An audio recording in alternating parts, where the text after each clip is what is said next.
Okay, ladies and gentlemen, welcome back to the Shawn Stewart Show. And by the way, it is 20 minutes past the hour. Joining on the line right now, he is a college football writer for Fansided.com. Ladies and gentlemen, please welcome my good friend, Mr. Michael Collins, to the program. Welcome, Michael, and how are you doing, my friend? Doing good. How about you, Shawn? Pretty good. I'm just shaking off this Michigan loss to Ohio State. I'm not blaming the referees, by the way. So at least my Chelsea soccer team won. So at least I'm happy with that one, and my Cowboys won. So. Well, 2 out of 3 ain't bad. Exactly. So hey, at least my team is winning. So by the way, you're a Georgia Bulldogs fan, right? Yeah, for the most part. That's where I went to school, and I cover a lot of SEC stuff, so I still feel an attachment to Georgia. Okay, that's what I thought, because I see you post stuff mostly SEC stuff, so that's how I asked. All right, so let's talk about this Michigan-Ohio State game. Now, we know that game was going to be like a dogfight, especially with the defense, but the way the officiating, you got to admit, that was like a pretty bad officiating, and like I said, I'm not going to blame the loss because of bad officiating, because there have been games that have been bad officiating and teams won. And I'm looking at the quarterbacks. I'm just like, Jordan Spade and JT Perry didn't play well because Ohio State runs the football. So with Ohio State beating Michigan, and like I said, Ohio State is number 2, could it possibly that Ohio State could be number 3 instead of number 2 because Clemson got to play their championship game on Saturday night? Well, it's there's a lot of things that are going to play into where Ohio State ends up in the final poll for the College Football Playoff Committee, being that they're a 10-1 team and their only loss to Penn State, who is a ranked team, and they did beat 3 teams who are currently in the top 10. They beat Oklahoma and Michigan and Wisconsin. They've got a lot of support for trying to be in that top 4 regardless of what happens. But it's going to be a tough road because if Penn State wins the Big Ten championship game, and they won the head-to-head meeting with Ohio State, got to figure Penn State's going to be above them.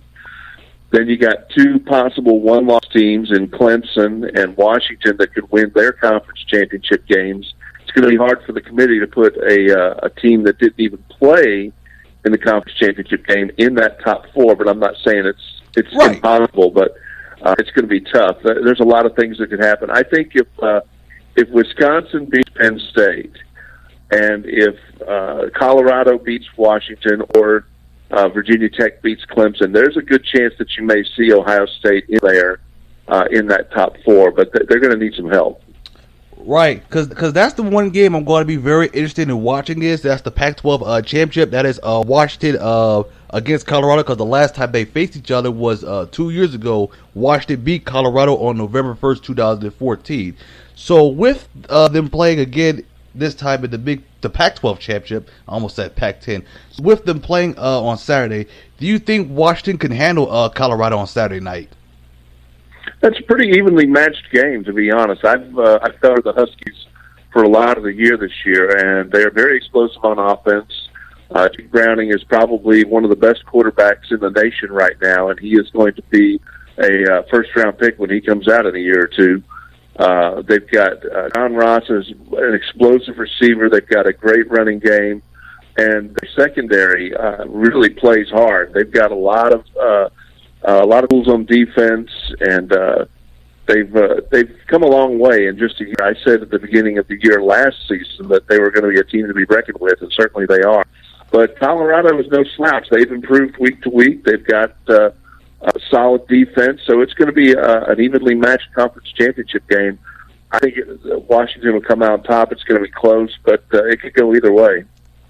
And I'm very looking forward for that game, by the way, because I'm like, wow, this is going to be probably one of the best games, especially for the West Coast. And then, of course, we already know that Alabama's going to beat Florida because, let's be honest, the SEC East is not that good. So, like I said, the college football playoff champion, the game won't be until January.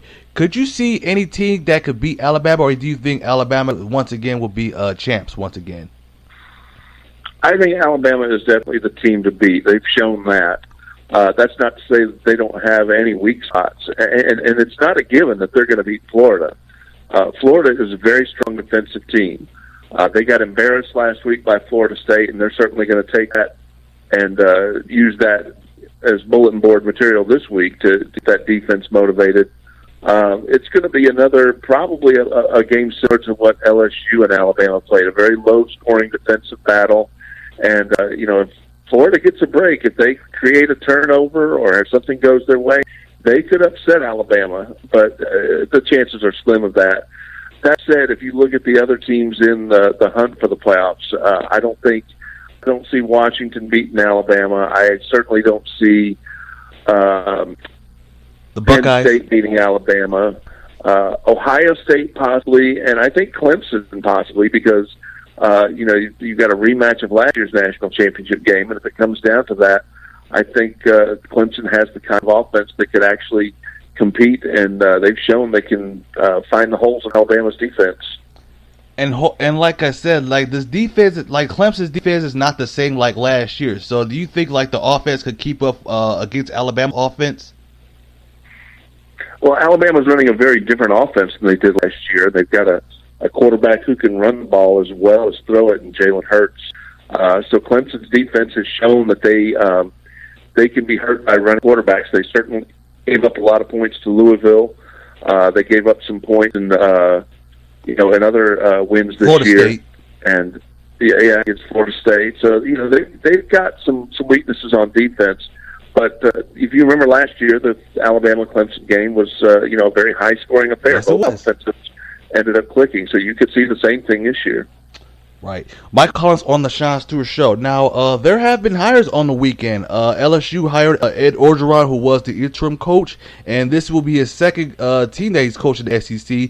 And I'm hearing rumors that Lane Kiffin could be the offensive coordinator for the LSU Tigers. So, since Ed Orgeron, like, how high do you think this was a good hire for Ed Orgeron being hired for LSU? I think LSU is the only team that got it right so far. I think Orgeron was their man. The players support him. He's a different coach than he was 10 years ago when he was coaching at Ole Miss. He's grown. He's learned. He's shown that he can definitely make do with what he's got there. He got a lot more out of that offense than Les Miles did. So, I think that's a good hire for them. And he's got a relationship with Lane Kiffin. Yep. They coached together at USC. They coached together at Tennessee. So it's very possible that could carry over, and you might see Kiffin come to LSU. That's if Lane Kiffin doesn't get a head coaching offer, which he very well may. There's going to be some other openings coming up. Mark Helfrich is probably going to be gone at Oregon. There's a chance that Texas A&M might be open. Notre Dame, who knows? So, Lane Kiffin, I'm sure, will be in the discussion for some of those head coach jobs. But, it's going to be tough to pull him away from Alabama. I mean, there's a lot to be said for being there and being in that championship hunt every year and learning under Nick Saban. So it could go any number of ways. I'm not sure that I agree with Texas going after Tom Herman. I think Tom Herman is a good young coach. I don't know that 2 years at a school like Houston is much of a body of work to show to be worth what Texas is paying for him and for that bidding war. And I think Charlie Strong got a raw deal there. I think that they deserve to give Charlie at least a couple more years to get the job done. But that's the way things are at Texas. It's win or go home. Now, when Tom Herman was the coach of the Houston Cougars, he beaten like 6 teams in the top 25 teams. So he knows, like, since you're in Texas, you're expected to win like 10 or more games. So I hope he does know about that. Yeah, he beat a lot of good teams, in one-off games and bowl games and non-conference games.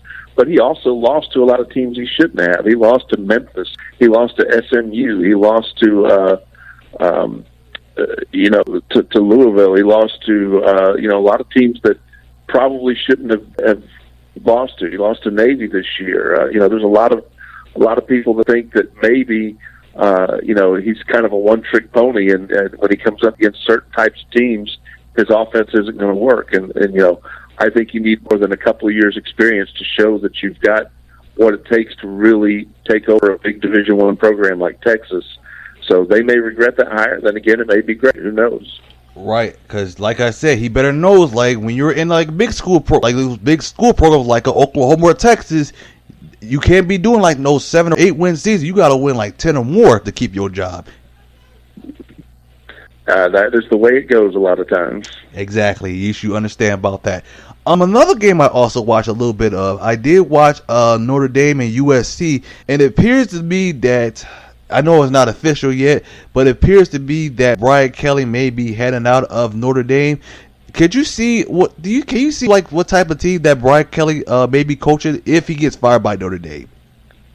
I think if he gets fired, or there's also rumors that he just wants out, so he may interview with other teams and leave, and I think there's an option for him to go as long as he doesn't go to certain schools. But I see him going to a team with a spread offense, high-powered team. I don't know that he would go back to Cincinnati, but you might if the Oregon Open comes up, if Helfrich is fired. I could see him interviewing there. I could definitely see him interviewing at A&M if that opening comes up. But given the openings there are right now, which is only a couple of official ones right now, I don't know that anything really fits what he wants to do. And he's certainly shown that he can coach and he can win games, but he hasn't had the best of luck choosing a staff to go around him. And I think that's going to be a light mark against him when certain programs look and consider him as a hire. Now, there was a time where Notre Dame used to recruit in the Midwest, but because like Michigan State, and all those other Midwest schools are doing so great, and they had it like I heard that Notre Dame had to recruit players from the West. Do you think that probably affected Brian Kelly's coaching? Well, anyone who coaches at Notre Dame faces a recruiting problem. One is that there are so many good programs that are hitting that area there in the Midwest, and two, Notre Dame's academic standards are much higher than some of the other schools. It's tougher to get in there. You've got other schools like Georgia Tech that has that problem, where even if you are a football person and you're strictly there to play football, you still have to meet certain standards to be admitted to the university, and that's a problem Notre Dame faces. It's also a climate problem. A lot of the top talent in the country, Texas, Florida, and Georgia are the three states with the highest saturation of top college talent coming out of high school, and those kids don't want to go play in the snow and the cold. They want to stay where it's warm. And that's why you see That's why you see majority of those players go to the SEC, because in the South it's all about football, or West, or on the West Coast, unless you're like in California, maybe like Southwest type of those schools.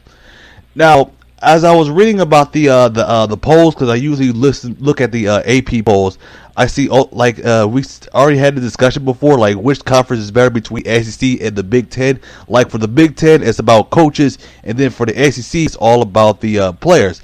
And you have Ohio State 2, Michigan 5th, 6th is Wisconsin, Penn State is 8th. And like I said, I did not expect Penn State to be this good. I don't think anybody expected Penn State to be this good. What do you think about the Big Ten so far this year?